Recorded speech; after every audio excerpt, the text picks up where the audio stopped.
ကျွန်တော်ဘွားမှာလုံးဝမေ့လို့မရတဲ့အရာကတော့ကျွန်တော်တို့ဟာ2009ခုနှစ်မှာရခိုင်တော်လှန်ရေးကိုလူ26ယောက်နဲ့စခဲ့ကြတယ်အဲ့ဒီအချိန်မှာကျွန်တော်တို့လူ26ယောက်မှာစုစုပေါင်းတစ်လက်ပဲရှိပါတယ်အဲ့ဒီလိုတစ်လက်ကလေးတစ်လက်နဲ့လူ26ယောက်နဲ့စပြီးမှကျွန်တော်တို့ကဒုက္ခအမျိုးမျိုးကြားမှာရုပ်ကဲကြိုးစားရင်ပထမဆုံးကျွန်တော်တို့ကိုကဲအဖွဲ့အစည်းဥဖုန်ကြားရှင်ကနေပြီးမှလက်နဲ့တရားလက်ဆောင်ပေးခဲ့ပါတယ်ကျွန်တော်တို့ဟာအဲ့ဒီတနက်အလက်တရားရဲ့ RPG နဲ့လက်ရဲ့အဲ့ဒါကိုကင်ပြီးမှရခိုင်ပြည်ကိုထိုးဖောက်ဝင်ရောက်နိုင်ခဲ့ပါတယ်ဒီကိစ္စဟာကျွန်တော်တို့ရခိုင်တော်လှန်ရေးအတွက်အင်မတန်မှအရေးပါတဲ့ကိစ္စကြီးတစ်ခုဖြစ်ပါတယ်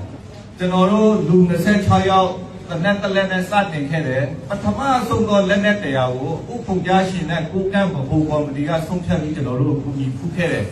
ဒီနေ့ဒီချိန်မှာကျွန်တော်တို့ဟာတက်ရင်တရင်ကို